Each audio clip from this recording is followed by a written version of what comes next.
wassalamu ala asrofil anbiya'i wa mursalin wa ala alihi wa sahbihi ajma'in. Amma ba'du. Allahumma sholli ala sayyidina Muhammad wa ala alihi wa sahbihi ajma'in. Rabbi shrah li sadri wa yassir li amri wahlul 'uqdatam min lisani yafqahu qawli. La haula wala quwata illa billah.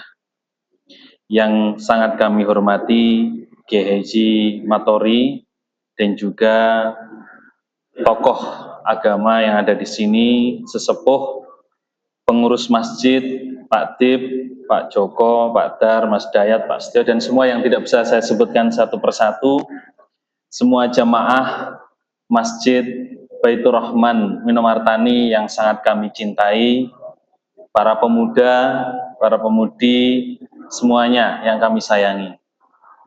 Puji syukur kehadirat Allah Subhanahu wa taala atas rahmat, ridho, hidayah serta inayahnya sehingga kita bisa bersilaturahmi malam hari ini dalam keadaan sehat walafiat dalam acara kajian terkait dengan Khalifah Allah dalam mengelola lingkungan berkelanjutan dan berbudaya.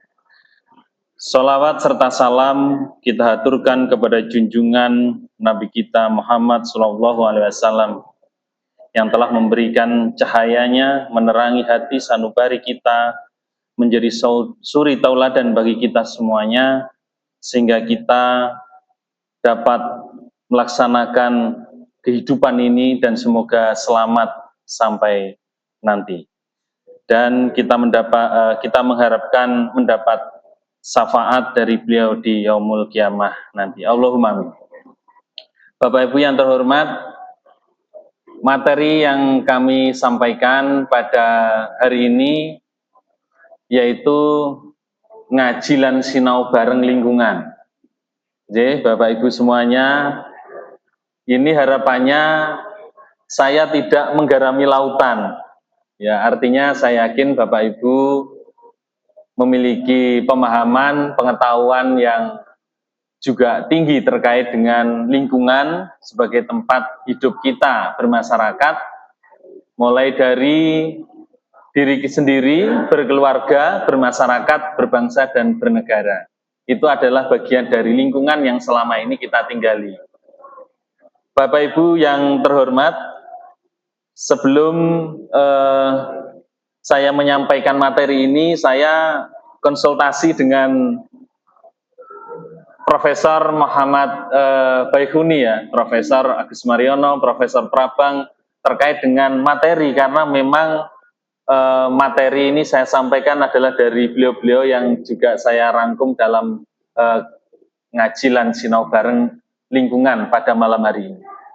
Saya juga konsultasi ke Pak Dar dan juga Mas Dayat. Nah, yang menarik bahwa pada pertemuan malam hari ini semoga ini menjadi sebuah niatan yang baik bagi kita semuanya, dan semoga nanti program ngaji lan sinau bareng lingkungan ini dimulai pada malam hari ini, momentum yang sangat tepat nggih Pak Dar nggih. Semoga nanti terus bisa bekerja sama dan bisa berkesinambungan antara Masjid Baitur Rahman dengan kampus Institut Teknologi Yogyakarta sebagai kampus lingkungan. Nanti nggih, Bapak Ibu sekalian, jadi malam hari ini kita niati sinau bareng, ngaji lan sinau bareng. Nggih. Ya, pada malam hari ini saya juga menyampaikan materi terkait dengan yang sudah dilakukan oleh Bapak Ibu semuanya di kegiatan Aku Hatinya PKK. Jadi nanti Bapak Ibu bisa ngecek fotonya ada nggak gitu ya. Dan juga nanti berharap ini menjadi niatan bersama bahwa di lingkungan kita nanti akan kita galakkan atau kita canangkan kegiatan Minomartani Agrikultur. Ini websitenya sudah dibuat oleh Mas Dayat, sudah jadi, tinggal kita jalankan aja. Dan insya Allah nanti dapat dukungan dari multi pihak. Hari ini juga ada 30 door prize ya, yang disediakan oleh CH by CH Nafisa Fashion. Ya, nanti kita bisa di akhir acara nanti tanya jawab yang bertanya nanti dapat hadiah. Bapak Ibu semuanya, ini request dari Mas Dayat. Kalau bisa, nanti sebelum acara mulai ditampilkan tuh kondisi lingkungan kita saat ini bagaimana. Oh iya, idenya bagus banget nih Mas Dayat. Jadi kita putar dulu ya. Bagaimana kondisi saat ini. Nah, ini informasi di beberapa kota ya. Kondisi banjir yang saat ini lagi trending topik yaitu di Bekasi yang sering muncul di media. Di sana terjadi banjir ya akibat hujan ekstrim dan seterusnya. Lalu kemudian di tempat lain juga terjadi banjir bandang. Nah, ini adalah kondisi. Saya ambil dari YouTube ini. Banjir longsor, maaf, saya balik lagi. Ya, kalau yang ini fenomena yang dimana banjir sampah. Ini isinya saluran ini adalah sampah yang berjalan ya. Ini yang ada di Polewali Mandar. Artinya kesadaran masyarakat terkait dengan sampah masih sangat rendah, sehingga ini kalau di saluran irigasi lah ini, saluran irigasi yang ada malah isinya sampah. Oke, melihat dari kondisi lingkungan tadi yang banjir bandang, kerugian material dan seterusnya, bagaimana kondisi bumi kita saat ini sebenarnya, Bapak Ibu semuanya ya. Jadi kondisi bumi kita saat ini dapat data ya, datanya kami sampaikan. Kalau melihat dari gambar ini, Bapak Ibu yang kami hormati, bahwa mulai dari tahun 1900 sampai kemudian 1948, 50, ini melihat kondisi bumi kita itu semakin memanas kondisinya. Ya, jadi tahun 2015, 2021 sampai 2022 berubah menjadi merah sebenarnya kondisi bumi kita. Ya. Ini artinya bahwa kondisi ini semakin memanas. Kalau di kutub utara itu memanas, maka yang terjadi adalah es mencair. Nah, kalau es mencair bagaimana? Nah, ini kondisinya. Esnya semakin sedikit, ini esnya juga semakin sedikit, mencair, ini tahun ya. Nah, mulai habis. Ini data, real data. Nah, artinya jika terjadi kondisi seperti itu, muka air laut akan naik. Kalau muka air laut akan naik, maka daratan banyak yang akan tenggelam. Yang dataran rendah. Penyebabnya adalah karbon dioksida ya, yang kita keluarkan dari kendaraan kita, lalu kemudian dari industri dan seterusnya, sulfur, nitrogen oksida, gas metan, nitrogen oksida, itulah yang menyebabkan ini menjadi merah. Jadi kondisinya seperti itu. Tadi kalau 2018 warnanya masih hijau begitu. Kalau sekarang sudah. Nah, ini awalnya kita lihat sekali lagi ya, Bapak Ibu sekalian, ini tahun 1892, biru. 1896, biru Masian. Ini dari NOAA datanya. Kita lihat ini tahunnya semakin ke sini, maka ini yang biru akan berubah jadi kuning, menguning sampai kemudian memerah. Artinya kalau merah itu berarti di bumi ini naik 2 derajat Celcius. Ya. Oke. Nah, ini hal inilah yang akan menyebabkan pemanasan global.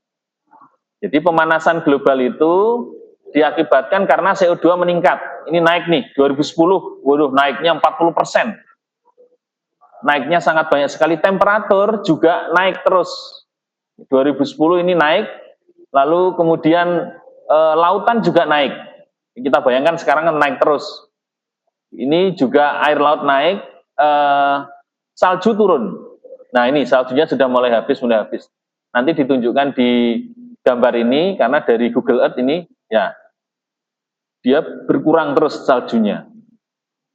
Nah, jelas sudah terjadi di dunia ini, dan dampaknya itu akan ada, akibatnya akan terjadi perubahan iklim. Jadi Pranoto Mongso itu mungkin akan sedikit terpengaruh.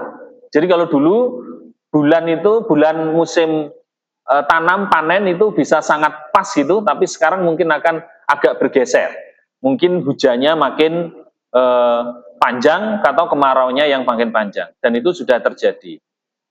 Nah, pergeseran musim akan mempengaruhi kaitannya dengan pangan. Curah hujan meningkat tiba-tiba itu bisa terjadi banjir bandang lalu longsor. Nah, di sisi lain sekarang sudah muncul tren kekeringan. Ya, nanti kita lihat ada tabel kekeringan yang terus meningkat. Ya, di Indonesia bencananya terus meningkat. Yang semula hanya 700 kali menjadi 1.500 kali. Nah, itu nanti akan ada tabelnya dari data statistik, basisnya data. Jadi nanti akan, kalau ini nanti memanas terus, maka kutub utara es yang ada di sini akan mencair. Apa nanti yang, kalau mencair, apa dampaknya? Naiknya muka air laut. Garis pantai akan abrasi, tenggelamnya pulau-pulau dan dataran yang rendah, terumbu karang juga akan rusak, artinya habitat ikan juga berkurang. Nah, ini nanti arahnya ke pangan dan lingkungan. Nah, bagaimana jika apa penyebab suhu bumi memanas dan iklim berubah? Tadi sudah kita sampaikan. Nah, secara teori ini agak panjang, saya skip dulu ya. Saya teruskan. Nah, saya akan masuk ke slide berikutnya. Nah, yang pertama penyebabnya itu adalah CO2. Jadi nggak kelihatan ya di sini ya, CO2. Jadi Bapak Ibu sekalian, listrik yang kita pakai sekarang, jika listrik itu dari bahan minyak bumi, dari solar misal gitu ya, solar, genset jadi listrik ya, lalu kemudian batu bara, PLTU jadi listrik begitu ya. Jadi 1 kilowatt hour atau 1 kilowatt per jam atau 1000 watt per jam, kita telah menghasilkan 940 gram CO2 ke udara. Jadi kalau kita nih, masjid ini menggunakan 1000 watt dalam waktu 1 jam saja, maka berarti sebenarnya kita sudah mengotori atmosfer melalui PLTU batubara sebesar 940 gram ke atmosfer. Jadi selama ini kita menggunakan PLTU batubara, listrik kita, ternyata secara tidak sengaja kita telah ikut dalam mencemari atmosfer kita. Sebagai contoh hitungan sederhana, misal hanya PLTU Banten, PLTU Indramayu, PLTU Rembang, 3 saja, itu sudah 16.000 kiloton CO2 ke atmosfer. Sudah sangat banyak yang kita, ini baru 3, baru hanya 3. Belum kalau seluruh Indonesia, belum kalau seluruh dunia. Nah, oke. Lalu kemudian yang permasalahan pertama adalah ini ya. Karena karbon ke atmosfer, lalu kemudian menyebabkan suhu panas. Jadi kayak diungkep, apa ya, kayak di oven bahasanya gitu. Kayak di oven, jadinya bumi itu menghangat atau memanas. Nah, oke. Bapak Ibu sekalian yang saya hormati, Daerah Istimewa Yogyakarta sendiri ya, di Tugu Jogja itu dilakukan pengujian kualitas udara, itu ternyata juga sudah lumayan tinggi. Nah, meningkat di sini ada warna merah ini. Artinya di sini bahwa kondisi lingkungan kita juga perlu kita perhatikan. Jadi selain tadi industri membuang ke udara, kalau di Jogja industrinya tidak banyak ya, tapi ternyata kendaraan kita sendiri ternyata juga sudah mencemari udara. Nah, jadi permasalahan kenapa alam kita mulai mengalami kondisi perubahan iklim, pemanasan global, itu penyebab pertamanya adalah CO2 ini. Nah, selain juga kotoran sapi ya, kotoran sapi itu mengeluarkan gas metan tertinggi. Jadi kalau misal ada 100 ternak sapi begitu, itu wajib kotorannya dijadikan biogas. Kalau enggak gitu, maka dia akan merusak lapisan ozon kita. Kalau lapisan ozon rusak, maka peluang manusia terkena kanker dan seterusnya itu sangat besar karena lapisannya mulai tipis, yang nyaring mulai menipis, sehingga radiasi itu langsung jatuh ke kulit kita. Itu yang berbahaya ke depannya. Nah, sehingga kita harus berjuang bersama-sama bagaimana agar CO2, bagaimana agar gas metan, bagaimana agar sulfur dioksida, nitrogen oksida dari pabrik-pabrik itu tidak secara sporadis gitu, secara liar untuk merusak dari atmosfer kita. Nah, itu bersama-sama sehingga mulai dari individu kita lah yang akan bisa dan juga generasi-generasi muda kita. Masalah lain plastik. Bapak Ibu sekalian, ini sudah ada nih dorongan Kementerian Agama bahwasanya untuk syarat menikah itu harus dites kandungan mikroplastik dalam tubuh calon pasangan. Nah, ini artinya sudah ada isu ke sana karena masalahnya sekarang juga masalah plastik atau masalah lingkungan, yaitu plastik dan seterusnya ya, sampah plastik ini. Karena mikroplastik juga membahayakan kesehatan pasangan yang mau menikah. Ini sudah ada dorongan-dorongan arah ke sana karena memang mikroplastik kita ketahui sudah sampai mana-mana ya. Kandungan air dan tanah kita juga banyak mengandung mikroplastik. Yang lain adalah penebangan hutan. Ya, tiga inilah yang menyebabkan permasalahan besar pada lingkungan ya. Jadi penebangan pohon, alih fungsi lahan. Nanti akan kita tampilkan bagaimana kondisi di lingkungan dekat masjid kita ya. Apakah juga terjadi perubahan alih fungsi lahan? Kita lihat nanti. Itu baru contoh kecil. Kalau contoh besarnya banyak terjadi di pulau-pulau di Indonesia, pulau-pulau besar dan juga di luar negeri juga alih fungsi lahan juga banyak terjadi. Bumi ini sangat istimewa, Bapak Ibu sekalian, karena penelitian yang telah dilakukan oleh negara-negara yang sudah maju dengan menggunakan teknologi-teknologi yang sangat luar biasa, belum menemukan sampai sekarang yang seperti bumi yang kita cintai saat ini. Jadi masih prediksi-prediksi dan jaraknya itu 40 tahun cahaya. Kapan kesananya? Kan nggak mungkin. Sulitlah untuk mencapai itu. Jadi bumi kita ini sangat istimewa. Sehingga manusia diciptakan di bumi ini memang untuk menjaganya, sebenarnya seperti itu. Karena saking istimewanya. Tidak ada duanya sampai sekarang belum dengan teknologi apapun yang sudah ada di dunia ini belum menemukan bumi yang seperti kita tinggali, yang kita cintai ini. Nah, untuk itu manusia dengan akal pikiran, hati sanubari, dan kasih sayangnya harusnya menjaga bumi ini untuk terus lestari. Bapak Ibu sekalian, jika kita perhatikan, coba kita merenung sejenak, bahwasanya seperti apa jagat raya. Ini peneliti, ahli peneliti, profesor dari Jerman, dan juga timnya baru memprediksi ya, menggunakan teknologi bahwa bentukan jagat raya kita itu hampir seperti terompet. Nah, seperti itu. Bentuknya seperti ini. Ini menggunakan pendekatan teori dan alat-alat yang sudah diterbangkan ke luar angkasa. Dan diprediksikan bahwasanya di luar angkasa itu ada 2 triliun galaksi. Ya, coba diperhatikan ya, pelan-pelan, agar Anda sayang dengan lingkungan kita dan sayang dengan bumi kita.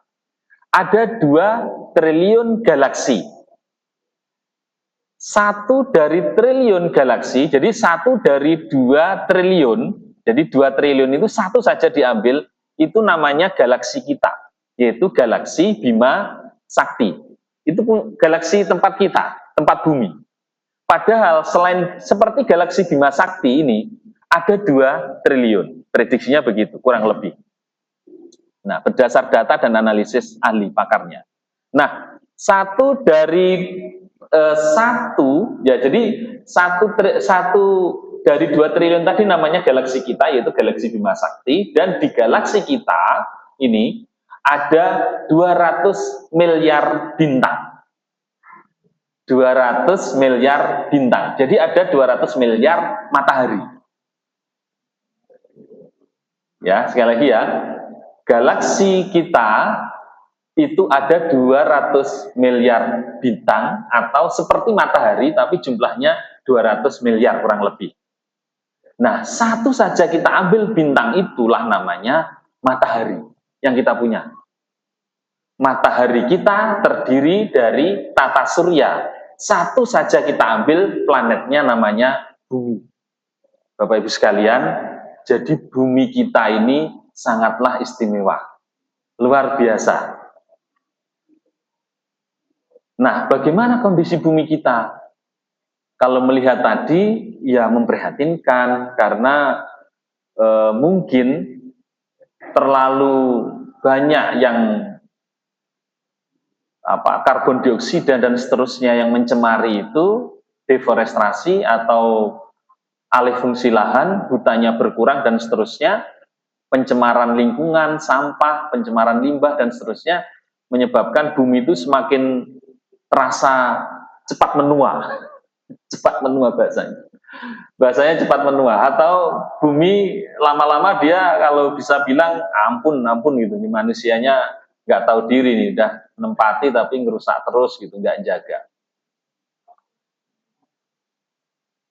Nah, sekarang kita lihat ini adalah bumi Indonesia, ini Yogyakarta, ini Minomartani, ini masjid kita nih di sini. Jadi tadi dari galaksi sampai dengan kubah masjid kita yang sekarang kita ada di sini, masjid yang sangat kita cintai. Nah, ternyata fenomena alam itu luar biasa. Ya, itu adalah kebesaran dari Allah SWT yang telah menciptakan jagat raya ini. Nah, fenomena-fenomena juga menunjukkan bahwa bumi ini harus kita cintai betul, karena memang ini adalah ciptaan dari Allah yang tiada duanya, belum ada yang menemukan untuk sampai dengan saat ini, dengan keindahan bumi, dengan oksigen, dengan tumbuhan dan seterusnya. Saya jadi ingat, ini kan bukti-bukti nyata lafaz Allah di langit gitu ya. Karena kita berbicara tentang langit dan antariksa. Beberapa tahun yang lalu pas di Ramadan, itu true story ini, bener-bener asli. Jadi saya itu di dalam rumah itu tiba-tiba merasa pengen keluar rumah. Nah, pada saat saya keluar rumah itu langitnya sangat cerah. Di situ ada lafaz Allah. Nyata itu. Jadi saya, oh ini ada berita-berita tentang lafaz Allah di langit. Iya, saya pernah melihat, benar-benar di Minomartani saya lihat. Dan saya teriak-teriak manggil istri saya untuk keluar melihat ke atas itu. Ya, masalah ya. Nah, sekarang kita melihat bagaimana istimewanya diri kita. Tadi kan jagat raya yang sangat luas, sekarang kita melihat bagaimana istimewanya kita. Bapak Ibu sekalian, kalau kita melihat ke langit, itu ada miliaran bintang-bintang, ternyata di dalam tubuh kita, itu juga ada yang bersinar-sinar dengan jumlah yang banyak sekali, yaitu sel otak neuron kita, ternyata juga seperti bintang ketika dia menerima sinyal, dan itu jumlahnya 100 miliar. Masya Allah, jadi sangat luar biasa ya. Nah, dan itu memang sudah tertuang dalam Az-Zariyat, bahwasanya di bumi terdapat tanda-tanda kebesaran Allah bagi orang-orang yang yakin. Begitu juga tanda-tanda kebesaran pada diri sendiri. Maka apakah kamu tidak memperhatikan? Artinya, Bapak Ibu sekalian, ketika kita melihat jagat raya yang Masya Allah luar biasa, maka itu juga ada pada diri kita. Sehingga istimewanya kita ditempatkan di bumi yang istimewa dari jagat raya yang sangat luas tadi, memang wabil khusus kita sebagai khalifah. Itu nggih. di surat Al-Baqarah bahwasanya Allah berfirman, wa idz qala rabbuka lil malaikati inni ja'ilun fil ardi khalifah. Qalu ataj'alu fiha man mayyufsidu fiha wa yasfiku dima wa nahnu nusabbihu bihamdika wa nuqaddisul. Qala ini a'lamu ma ta'lamu. Artinya bahwa ingatlah ketika Tuhanmu berfirman kepada malaikat, aku hendak menjadikan khalifah di bumi. Mereka berkata, apakah engkau hendak menjadikan orang yang merusak dan menumpahkan darah di sana, sedangkan kami bertasbih memujimu dan mensucikan namamu. Allah berfirman, sesungguhnya aku mengetahui apa yang tidak kamu ketahui. Artinya memang watak manusia kelihatannya juga ada cenderung untuk merusak. Gitu. Tapi Allah di sini berharap memang kita sebagai khalifah dibekali akal pikiran kita, hati nurani kita untuk menjaga lingkungan kita ini lestari ya. Sekretaris PP Muhammadiyah Abdul Mukti menegaskan manusia sebagai khalifah Allah di bumi. Tugas yang mulia dan berat, ya, ada kata berat, untuk menciptakan kemakmuran. Jadi menciptakan kemakmuran. Surat Hud ayat 6 di mana Allah menyatakan bahwa manusia diciptakan dari tanah dan dijadikan sebagai pemakmurnya. Jadi makmur ya. Jadi manusia diharapkan menjadi pemakmurnya. Ini mirip dengan trilogi filosofi di Jogja, yaitu Sangkan Paraning Dumadi. Jadi kita itu dari mana mau kemana, nah itu Sangkan Paraning Dumadi. Ini sudah ada di Al-Quran. Al-Baqarah ayat 126, Nabi Ibrahim berdoa agar negeri Mekah menjadi negeri yang aman, makmur, banyak serta diberi rezeki berupa buah-buahan kepada penduduknya yang beriman. Ini Hamemayu hayuning bawono berarti membuat alam menjadi hayu, indah, selamat dan lestari, aman. Jauh-jauh Al-Quran sudah menyampaikan terkait dengan bahwasanya kita harus menjaga negeri yang aman dan makmur, banyak buah-buahan. Jadi di Minomartani kalau banyak buah-buahan ini berarti makmur, ini isinya orang-orang yang beriman gitu. Jadi kalau diminta tanam buah-buahan, kalau nggak punya lahan ya pakai tabulam pot. Ini pesannya Bu RW. Oke.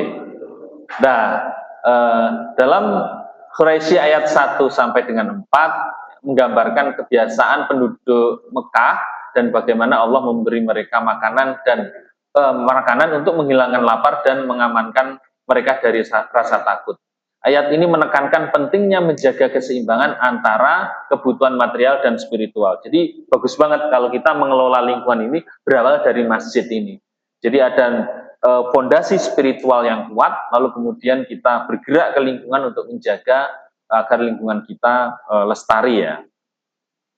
Nah, tanggung jawab menciptakan itu merupakan tugas kita sebagai khalifah di bumi. Oke, sudah jelas sekali. Lalu bagaimana tugas kita sebagai manusia khalifah di muka bumi ini sebenarnya mewujudkan kemakmuran di muka bumi, lalu kemudian mewujudkan itu semua ada di dalam Al-Quran, mewujudkan keselamatan dan kebahagiaan hidup di muka bumi, Al-Maidah ayat 16, dengan cara beriman dan beramal soleh, bekerja sama menegakkan kebenaran dan bekerja sama dalam menegakkan kesabaran. Secara individu kita menuntut ilmu pengetahuan, karena berawal dari pengetahuan maka akan ada pemahaman. Ketika ada pemahaman, ada sikap dan perilaku, maka kita akan menjadi lebih baik. Jadi kalau tidak ada pengetahuan tentang bagaimana menjaga lingkungan kita, maka pemahaman kita akan berkurang. Kalau kita dapat ilmunya, maka kita akan lebih paham dan sikap perilaku kita akan menjaga dengan baik. Lalu kemudian manusia, karena manusia adalah makhluk yang dapat dan harus dididik. Jadi kita harus sama-sama saling belajar. Seperti malam hari ini, Bapak Ibu sekalian yang kami hormati, bahwa kita duduk bersama untuk belajar bersama. Kemudian tugas kita di rumah tangga, membentuk rumah tangga bahagia sejahtera, ya, sakinah mawaddah warahmah, Ar-Rum ayat 21. Tugas dalam masyarakat, nah ini. Jadi tugas kita dalam masyarakat apa? Mewujudkan persatuan kesatuan umat. Lalu tolong menolong dalam kebaikan dan ketakwaan, menegakkan keadilan dalam masyarakat, bertanggung jawab terhadap amal ma'ruf nahi mungkar, lalu kemudian berlaku baik terhadap golongan masyarakat yang lemah, termasuk di dalamnya fakir miskin, anak yatim, dan yang lainnya. Nah, lalu kemudian tugas terhadap lingkungan di alam ini adalah kita sebagai khalifah membudayakan alam, ya. Artinya alam ini harus diuri-uri, bahasanya orang Jawa, diuri-uri. Bahwa yakni alam yang tersedia ini dibudayakan sehingga menghasilkan karya-karya yang bermanfaat bagi kemaslahatan umat. Membudayakan hasil karya manusia dengan kondisi yang ada di lingkungan kita. Jadi kalau kita ini sebenarnya suburban namanya. Jadi ada klasifikasi, ada rural itu daerah pegunungan, suburban ini perbatasan antara daerah pegunungan dengan perkotaan. Lalu daerah perkotaan namanya urban. Nah, kita ini di suburban. Jadi di suburban itu ya nggak punya lahan. Jadi ya berarti ya kita punyanya tabulam pot, tidak apa-apa. Tetap kita nanam dalam pot. Karena setiap tanaman yang kita tanam pasti akan nilai manfaatnya sangat besar, pahala bagi kita. Oke, Bapak Ibu sekalian, ini adalah lingkungan kita. Ini dari foto udara drone, ya. Bagus sekali kalau dari udara, ya. Ada sungainya, ada sawahnya, ada kolam ikan di sini. Nah, ini daerah kita, ini masjid kita yang kita cintai. Ini ada lapangan yang hijau. Nah, kita berharap nanti di potret drone berikutnya, ya. Potret drone berikutnya ini setiap jalan ini hijau semua gitu, meskipun dalam pot itu. Insya Allah bisa loh. Biar juara nanti, juara lingkungan juga. Oksigennya yang jelas. Jadi Bapak Ibu sekalian, meskipun kita tidak berada di tengah kota, tapi angin itu kan berhembus, ya, berjalan ke sana ke sini gitu. Nah, artinya kalau nanti lingkungan kita ini tidak kita perbanyak oksigen, ya kita tidak sehat. Nanti kalau ada karbon dioksida yang lain misal di area kita, tapi kita kurang oksigen, ya kurang sehat. Makanya harus perbanyak nanam tanaman. Ya. Lingkungan itu ada 3 parameternya, abiotik, biotik, culture atau budaya. Jadi manusia, masyarakat sosial di dalamnya, hewan tumbuhan di dalamnya, pohon dan seterusnya. Lalu kemudian ada air, oksigen, sinar matahari. Nah, berdasarkan surat Al-Baqarah ayat 126 tadi bahwasanya Nabi Ibrahim berdoa agar negeri Mekah menjadi negeri yang aman makmur serta diberikan rezeki berupa buah-buahan. Artinya negeri Minomartani atau negeri RW 1 itu juga bisa aman makmur berupa buah-buahan juga banyak. Nah, ini kan bagus juga, Pak Dip, Pak Dip. Kita perbanyak tanaman buah-buahan. Agar apa? Tersedia oksigen. Jadi kalau oksigen ada, aman. Kalau kekurangan oksigen, sesak nafas. Kalau pohon-pohon buahnya banyak, maka itu tersedia oksigen, makmur, bersyukur. Jadi orang kalau bermakmur, kita akan bersyukur. Tersedia air. Kalau airnya bagus, banyak resapan, banyak biopori, banyak sumur resapan, air tanahnya bagus, maka pohon juga butuh air, tersedia, makmur lagi, bersyukur. Tersedia tanah yang subur, jadi kita ngolah tanah nih. Jadi sampah organik diubah menjadi mikrojogangan, melalui mikrojogangan diubah menjadi pupuk kompos. Pupuk komposnya berarti tersedia tanah subur, aman, karena digunakan untuk pupuk tanaman. Makmur kalau pohonnya berbuah.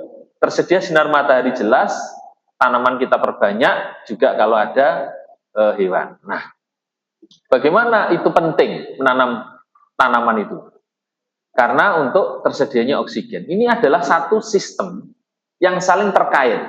Kalau ada pohon, maka pohon itu menghasilkan oksigen. Pohon juga dibutuhkan untuk meresapkan air ke dalam tanah. Nah, kemudian pohon membutuhkan tanah yang subur. Pohon membutuhkan sinar matahari, pohon juga digunakan untuk meresapkan air ke dalam tanah. Kita perlu memanen air hujan, sehingga kita ada sistem instalasi pemanen air hujan untuk memanen air hujan, karena air hujan adalah air yang suci dan mensucikan. Kalau air diresapkan ke dalam tanah, ada pohon dan seterusnya, maka air itu akan masuk ke dalam tanah melalui 2 tahap. Tahap lapis atas itu namanya meresap, infiltrasi. Makin dalam meresapnya namanya perkolasi. Nah, kalau yang di atas itu untuk sumur-sumur kita. Sumur-sumur yang ada di rumah-rumah kita, sumur dangkal, itu infiltrasi. Tapi kalau artesis, sumur dalam, itu proses perkolasi. Nah, itu kalau air hujannya meresap, maka cadangannya banyak. Di Jakarta itu, karena air tanahnya diambil banyak, maka tanahnya turun. Tanahnya turun, terjadi climate change, es mencair, sekarang air laut naik, maka yang terjadi nanti tanahnya turun, airnya laut naik, maka akan tenggelam. Nah itu kalau kota di dunia, Jakarta termasuk yang terancam. Nah, oke nggih, Bapak Ibu sekalian. Nah, ini adalah proses. Jadi dalam aman makmur tadi, ada cahaya matahari di sini, ada air, ada tanah. Siklusnya sudah diciptakan oleh Allah Subhanahu wa taala, dan ini sudah ada dalam Al-Qur'an. Ilmu ini adalah ilmunya Al-Qur'an sebenarnya, yang dipelajari oleh manusia. Ada sinar matahari menyinari lautan, menyinari pohon. Terjadilah penguapan. Uap di bawah angin, terjadi hujan. Hujannya meresap, masuk ke dalam tanah, keluar melalui mata air, keluar melalui sungai, mengalir melalui sungai kembali ke laut, lalu terus seperti ini. Berputar terus seperti ini. Ini adalah Allah yang telah menciptakan satu sistem ini.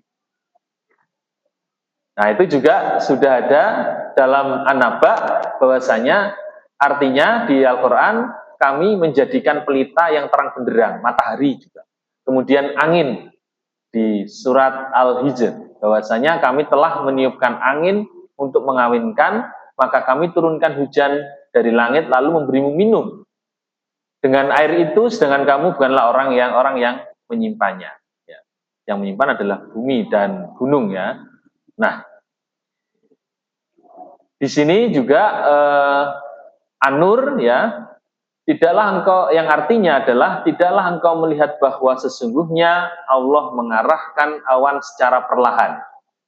Jadi memang awan itu terbawa angin, dia pelan-pelan gitu. Kemudian mengumpulkannya. Anda kan tiba-tiba Bapak Ibu melihat langit tidak begitu gelap, tiba-tiba gelap. Jadi berarti kemudian mengumpulkannya, lalu menjadikannya bertumpuk-tumpuk, maka engkau melihat hujan keluar dari celah-celahnya. Dia juga menurunkan butiran es dari langit, yaitu dari gumpalan-gumpalan awan seperti gunung-gunung, maka dia menimpakannya butiran-butiran kepada siapa yang dia kehendaki, dan memalingkannya dari siapa yang dia kehendaki. Kilauan kilatnya hampir-hampir menghilangkan penglihatan. Semua sudah tertulis dalam Al-Quran. Ya, ini juga di surat Al-Hijr ini, kami telah meniupkan angin untuk mengawinkannya, maka kami menurunkan hujan dari langit, lalu memberimu minum dengan air itu, sedangkan kamu bukanlah orang-orang yang menyimpannya. Nah, oke, ini Az-Zumar. Di Az-Zumar terkait dengan hujan. Tidakkah engkau memperhatikan bahwa Allah menurunkan air hujan dari langit, lalu dia mengalirkannya menjadi sumber-sumber air di bumi melalui mata air, kemudian dari air itu dia tumbuhkan tanaman-tanaman yang bermacam-macam warnanya. Kemudian dia menjadi kering, engkau melihat kuning-kuningan, kemudian dia menjadikan hancur berderai. Sesungguhnya pada yang demikian itu benar-benar terdapat pelajaran bagi ulul albab. Artinya bahwasanya kita tahu proses siklus di lingkungan kita aja sudah membuat kita harusnya sadar bahwa setelah hidup, mati, gugur, tumbuh, hidup, mati, dan seterusnya. Nah, ini dari Prof. Agus Mariono, dari UGM, beliau menyampaikan terkait dengan iptek memanen air hujan.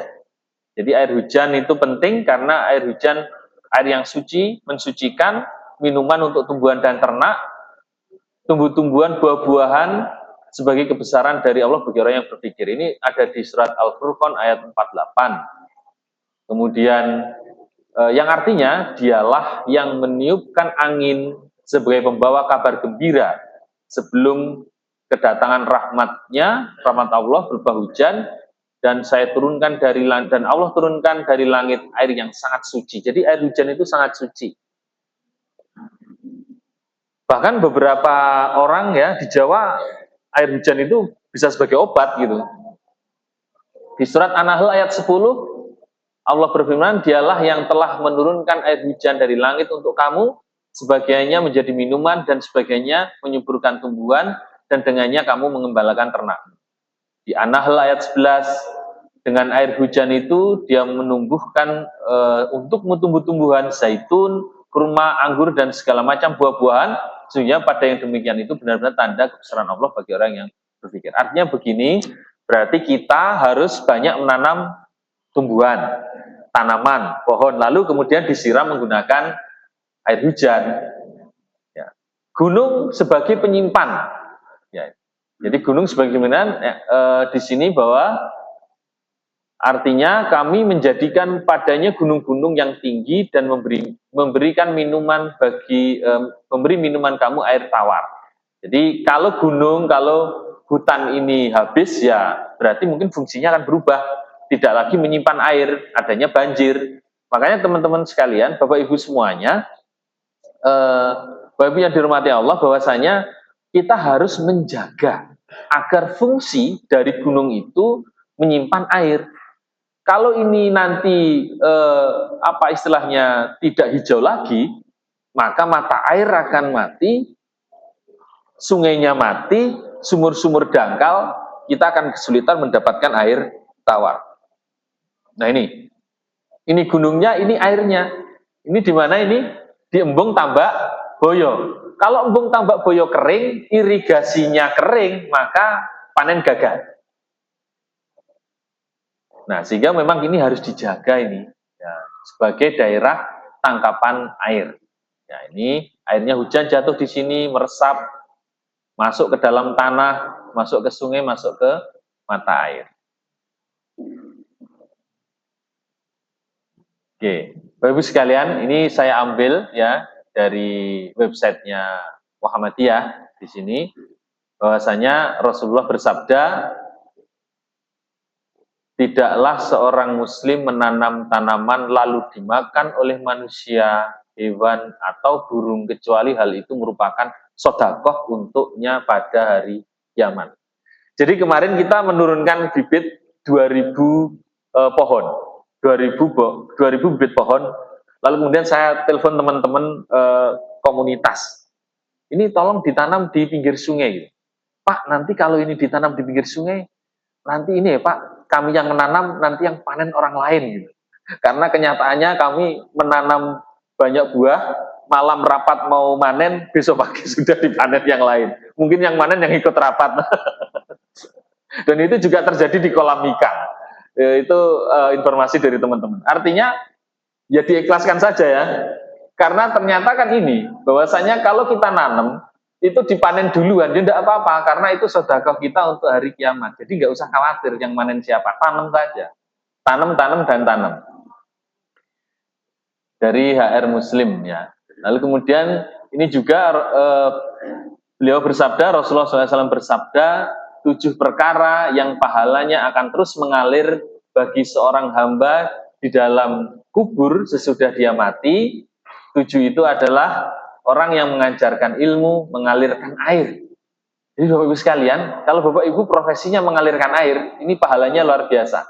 Menggali sumur, menanam pohon. Ya tentu kalau kita yang menanam pohon yang bermanfaat di sini ya, membangun masjid, mewariskan mushaf, atau meninggalkan anak yang memohonkan ampunan untuknya sudah dia mati. Ini ada juga nih. Oh, Pak Yongki. Pak Yongki mengalirkan air. Yang bikin sumur resapan juga mengalirkan air, ya. Sudah dapat dua nih. Waktu bikin sumur resapan kan menggali sumur. Lalu kemudian airnya mengalir ke dalam sumur. Berarti pahalanya dua ini. Wah, enak ini. Dan bahkan barang siapa yang memotong pohon bidara, Allah akan tuangkan cairan di kepalanya di neraka. Ini dari Abu Dawud, Al-Baihaqi, dan An-Nasai. Artinya bahwasanya kita harus menanam pohon dan menjaga kelestarian itu perintah Al-Quran, dan juga Rasulullah bersabda kita harus mengikutinya, gitu nggih. Nah, jika kita tidak menanam pohon, akibatnya banyak. Ini loh Bu, Bapak Ibu sekalian, kita itu ada 10 masalah lingkungan di Indonesia. Salah satunya banjir. Nah, tadi yang saya ceritakan, selain sampah, banjir, dan seterusnya, ini yang kita soroti ya, Badan Statistik. Tahun 2018, itu total bencana tidak banyak. Tahun 2019, 700 gitu. 2020 meningkat nih, 1000. Tahun 2021, 1700. Tahun 2023, 2000 bencana di Indonesia. Dulu puluhan, lalu ratusan, sekarang ribuan. Jadi ini bencana naik kayak naiknya sangat tajam sekali. Ini sudah menunjuk, ini data statistik loh, seluruh Indonesia loh. Artinya kalau ini data statistik seluruh Indonesia, Indonesia harus waspada, mengingat jumlah bencana sudah sampai 2000, yang awalnya cuma ratusan. Di Yogyakarta ini juga meningkat, 6, 2, 17, 24 nih, meningkat ya. Jadi totalnya jadi lebih banyak karena ada bencana yang lain. Artinya ini di 2003 naik nih jadi 24. Ya kita waspada lah gitu ya, menjaga lingkungan. Karena kalau enggak kayak gini kasihan nih. Banyak orang yang satu sisi banjir, airnya banyak melimpah, sisi lain kering kerontang pada saat musim kemarau. Ini sebenarnya sudah nggak sehat. Artinya bahwa tidak ada tempat untuk meresap air. Pohon udah berkurang, semua udah jadi beton ya, betonisasi infrastruktur itu memang kita tidak bisa menghilangkan. Jadi karena peningkatan ekonomi, industri, peningkatan jumlah penduduk, peningkatan kemajuan sebuah lingkungan atau sebuah negara, maka akan banyak infrastrukturnya dibangun. Hanya saja memang kewajiban kita menjaga bumi ini agar seimbang. Sehingga kalau ada wilayah yang alih fungsi dari hutan jadi infrastruktur, maka harus dikembalikan fungsinya. Misal gini, contoh rumah kita. Rumah kita itu awalnya dulu banyak pohon. Itu tempat untuk meresap. Kalau rumah kita itu kan paling asumsi lah ya, rata-rata gitu aja lah, 100 meter persegi. 100 meter persegi itu dulunya adalah pohon, tempat untuk meresap air. Lalu kita tanam rumah kita di situ. Artinya air hujan tidak meresap di situ lagi, keluar ke jalan. Berakhir di ring road, motor macet semua kan gitu. Jadi kemarin pas hujan banyak yang macet motornya. Artinya kita juga berperan tidak meresapkan air dalam tanah. Tapi kalau kita mau berpikir bahwa fungsinya harus dikembalikan, maka kita harus membangun sumur resapan agar fungsi atap kita, airnya bisa masuk ke dalam tanah, tidak membanjiri di bagian hilir. Nah ini kan banjir di bagian hilir. Sebenarnya kalau secara global di dunia ini sudah sepakat ya untuk tanpa kemiskinan, tanpa kelaparan, kehidupan sehat, pendidikan berkualitas, air bersih, energi yang baik, sampai seterusnya, ekosistem yang baik, perdamaian, kemitraan. Itu tujuan global. Sudah disepakati sebenarnya. Tapi ya panggah perang wae ya. Jadi artinya ini nomor 16 ini perdamaian ini wis disepakati bersama nih nggak ya panggah perang. Nah itu mungkin manusia tadi yang di pertama tadi ya kondisi. Oke. Nah ini cocok juga kalau terkait dengan budaya. Jadi kenapa judulnya juga ada nilai budaya? Bapak sekalian, bahwa kalau kita melihat bahwasanya konsep Hamemayu Hayaning Bawono ini bagian dari budaya yang juga harus kita lestarikan untuk menjaga lingkungan kita. Dan kalau kita lihat wilayah kita itu ya di wilayah Jogja ini ada sungai-sungai yang ada di kanan kiri, lalu kita itu posisinya yang relatif aman yang disebut sebagai geger bulus atau punggung bulus. Jadi kemungkinan untuk banjir bandang kecil, kemungkinan lah, insya Allah ya, mboten lah ya. Nah, beda dengan daerah-daerah lain yang ada di dataran rendah. Nah, itulah keuntungan kita. Berbasis forum, ya tadi yang disampaikan oleh moderator Bapak Joko. Jadi benar, saya itu dapat amanah dari gubernur untuk menjadi ketua forum DAS seluruh DIY. Yang sebenarnya fungsinya itu adalah salah satunya nanam pohon. Jadi kegiatan kita itu nanam pohon di bagian hulu, yaitu kegiatan meresapkan air dan seterusnya. Nah, ini menjadi harapan bersama ke depan Yogyakarta itu bebas dari isu Jogja Asat, Jogja kekeringan. Ini juga kemarin sudah nanam pohon lagi di bagian hulu. Artinya ini menjadi harapan bersama Bapak Ibu semuanya, jamaah Masjid Minomartani, sebaiknya kita bareng-bareng berjamaah untuk menghijaukan lingkungan kita. Ini pada G20 Kementerian Agama itu juga sudah berharap untuk menjadi ekomasjid ya, masjid ramah lingkungan. Ini Agustus 2024 kemarin harapannya masjid ini bisa mengelola sampah sendiri, lalu kemudian sistem sanitasi, air hujan dan seterusnya menjadi ekomasjid. Nah, ini ke depan kita bersama-sama ke sana lagi. Nah, ini yang ada di lingkungan kita. Nanti foto-fotonya habis ini banyak banget fotonya Bapak Ibu semua. Jadi kita ini sudah alhamdulillah ingin menjadi khalifah di diri dan di lingkungan kita. Tadi berdasar ayat Al-Quran tadi dan juga hadis dari Rasulullah tadi, bahwasanya kita ingin mencapai ke sana. Dasarnya itu ya, dasarnya itu. Sehingga melalui masjid ini, spiritual ini, maka mari kita bersama-sama menjaga lingkungan kita melalui program-program yang sudah kita buat bersama-sama, termasuk menanam pohon, air bersih dan seterusnya yang ada di program Aku Hatinya PKK. Ini sudah niatan luar biasa. Pak RT sudah menerima, sudah nanam, ada Mas Anto panen ini di depan rumah. Ini luar biasa, ini pahalanya udah banyak, ini oksigen keluar nih dari sini. Ya, orang lewat depan rumah ngirup oksigen, pahala dan seterusnya. Pak Edi panen ini, Pak Edi. Nah, ini kan makmur berarti Pak Edi. Bisa makmur kita kalau bisa panen bareng-bareng ya. Nah, ini kegiatan-kegiatan kita yang artinya bahwa pada malam hari ini kita belajar bersama tentang pengetahuan. Kalau malam hari ini kita mendapat hidayah, inayah untuk memahami tentang apa yang disampaikan tadi, maka sikap kita berikutnya terhadap lingkungan harus baik. Menjaga lingkungan dengan sebaik-baiknya. Diwujudkan dalam bentuk perilaku kita. Jadi perilaku kita nanti kita ngolah sampah, menanam pohon, meresapkan air. Nah, itu sudah berarti menjadi perilaku yang tadi. Menanam pohon bahkan untuk investasi kita setelah meninggal nanti. Dapat pahala. Lalu kemudian bagaimana kita membentuk kepemimpinan atau pemimpin dalam diri sendiri, berkeluarga, pemimpin dalam keluarga, bermasyarakat dan seterusnya untuk bersama-sama gerakan. Nah, gerakan itu tadi yang disampaikan, gerakan melalui kegiatan-kegiatan kita. Mari kita bersama-sama tablik untuk memberikan solusi baik bagi individu kita, bermasyarakat, berwawasan lingkungan, berbasis jamaah. Ya, dari jamaah Minomartani dan lingkungan sekitar kita, sekitar Minomartani. Waktu saya tinggal berapa ini? Atau masih? Oke, saya percepat saja. Ini pengertian pendidikan, bahwasanya ini untuk mengubah sikap perilaku kita tadi ya. Oke, nah, Bapak Ibu sekalian, kita harus mulai dari generasi muda. Ini anak-anak TK di lapangan kita, SD, SMP, SMA, pemuda untuk peduli terhadap lingkungan.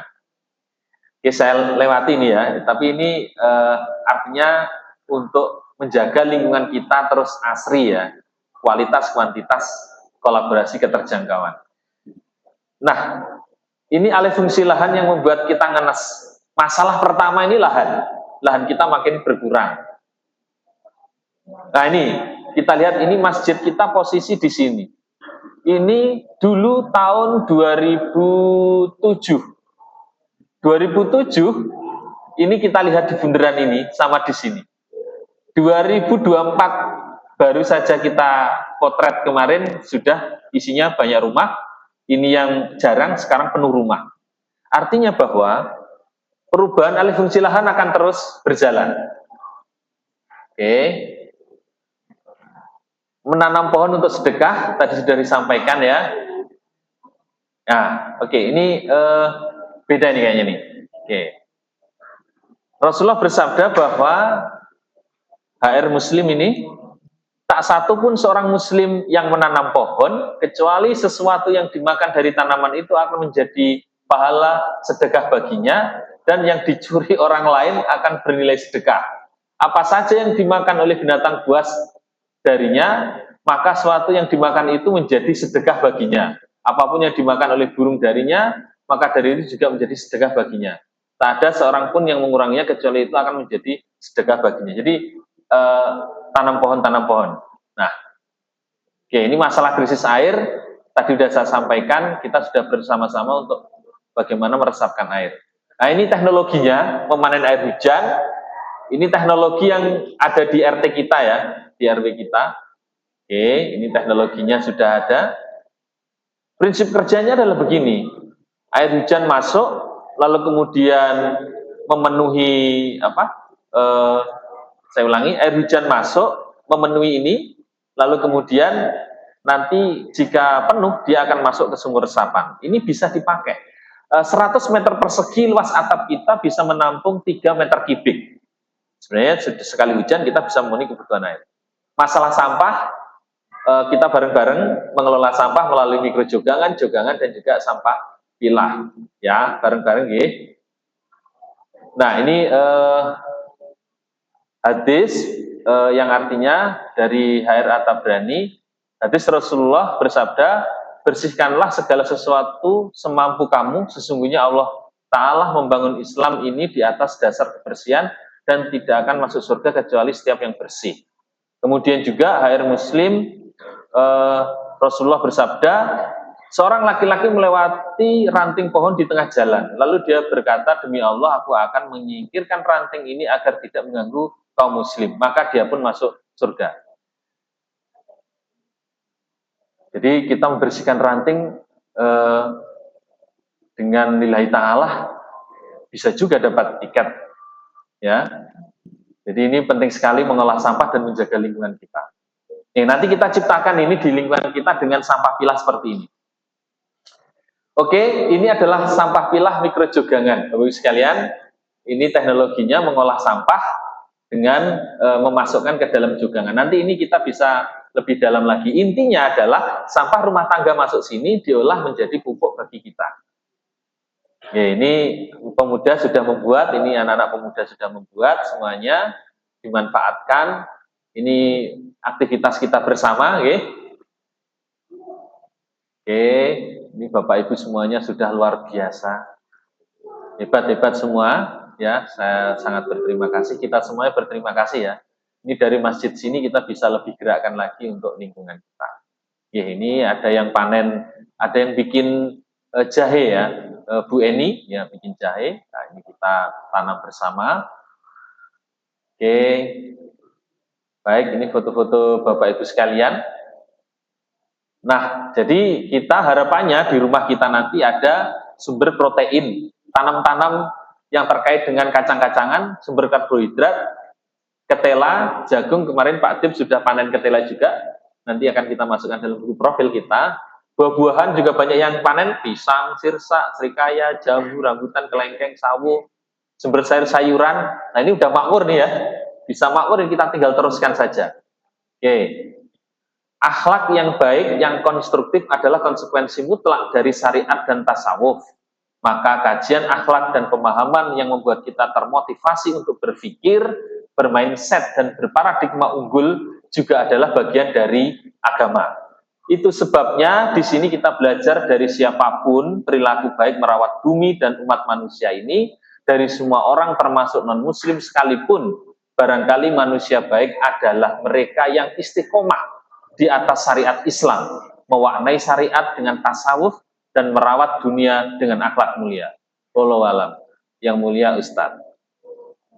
Terima kasih Bapak Ibu sekalian, ini kami sampaikan materi pada hari ini dan ada 30 door prize yang disiapkan oleh panitia. Silahkan untuk siap-siap dibagikan bagi yang bertanya. Nah, gitu nggih. Saya mohon maaf bila ada kekurangan. Terima kasih dari materi malam hari ini agak panjang memang, dan mohon maaf bila ada kekurangan. Terima kasih. Wabillahi taufiq wal hidayah. Wassalamualaikum warahmatullahi wabarakatuh. Saya kembalikan kepada moderator.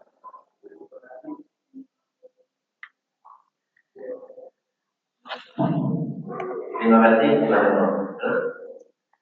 Sebelum kita tutup, ternyata ada surprise yang disediakan. Mungkin ada satu atau dua pertanyaan. Jangan semua, saya ada semua. Ada pertanyaan yang saya ya? Ada. Ibu,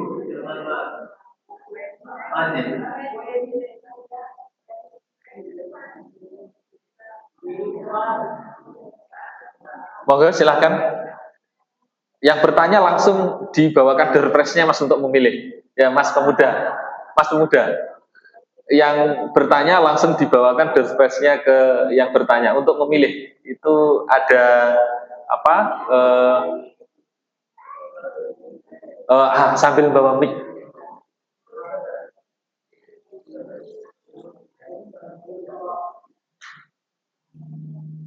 Ke sana Mas langsung. Memilih sendiri.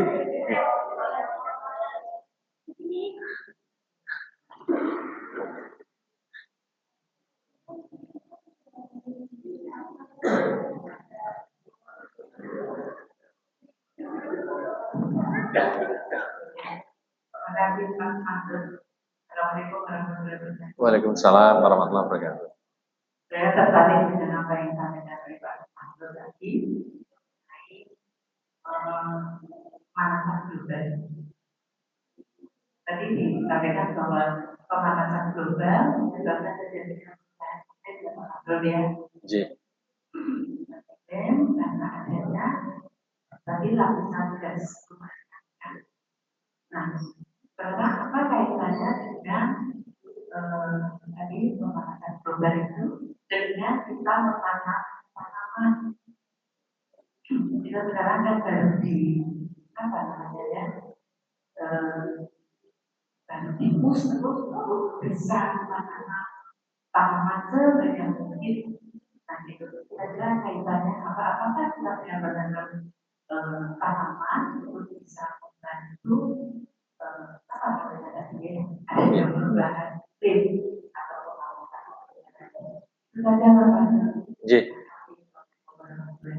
Waalaikumsalam warahmatullahi wabarakatuh. Langsung ya Pak Joko. Terima kasih. Jadi baik. Jadi begini Ibu, bahwasanya kita menanam pohon itu manfaatnya adalah satu, menyerap karbon dioksida. Sedangkan karbon dioksida adalah CO2 itu adalah penyebab pemanasan global. Jadi CO2 itu dari kendaraan, dari pabrik, dari industri, dari pembakaran sampah dan seterusnya itu CO2 naik. CO2 naik, sebelum dia naik, kalau di samping kanan kiri banyak pohon, dia akan diserap oleh pohon. Kalau pohonnya itu nggak ada, dia akan terus naik. Kalau dia naik di atmosfer, dia yang menyebabkan apa istilahnya bumi itu kayak dibungkus. Sehingga matahari yang masuk itu tidak bisa mantul keluar angkasa, tapi balik lagi ke bumi kita. Jadi cahayanya itu ungkep gitu di dalam bumi kita. Mau naik keluar angkasa, dia natap lagi, balik lagi ke bumi. Jadi cahayanya itu masuk, mau keluar nggak bisa, masuk lagi, keluar nggak masuk lagi, sehingga bumi kita menjadi menghangat. Jadi pentingnya pohon itu adalah untuk menurunkan karbon dioksida, karena memang dengan cahaya matahari proses fotosintesis, karbon dioksida diserap, dikeluarkanlah oksigen yang dihisap oleh kita sebagai makhluk hidup. Ya. Jadi itulah pentingnya menanam pohon. Makanya pahalanya banyak tadi kan, jaminan. Tiketnya ada juga malahnya. Menanam pohon aja bisa dapat tiket insya Allah. Gitu. Saya kira gitu Ibu.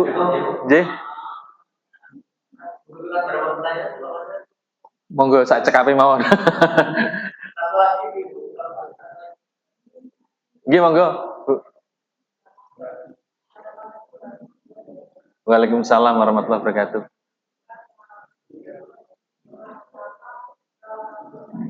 Mas, ayo Mas cepet Mas.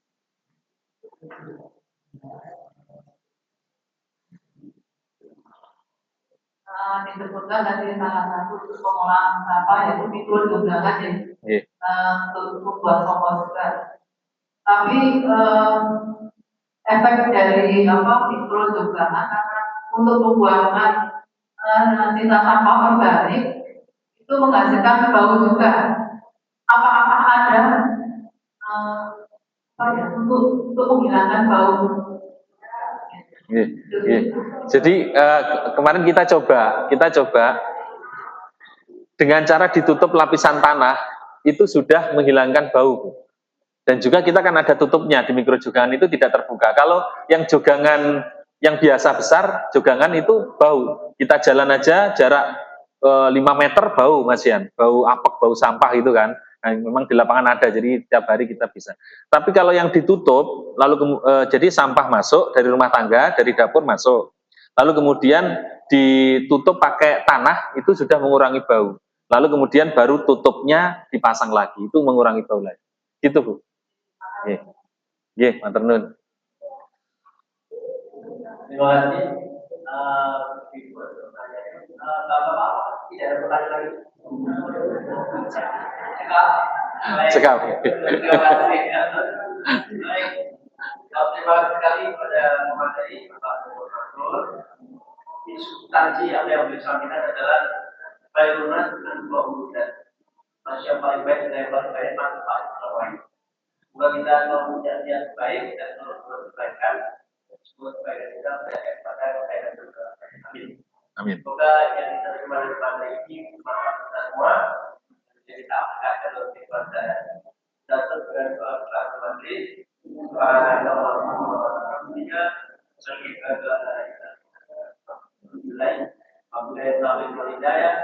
Assalamualaikum warahmatullahi wabarakatuh.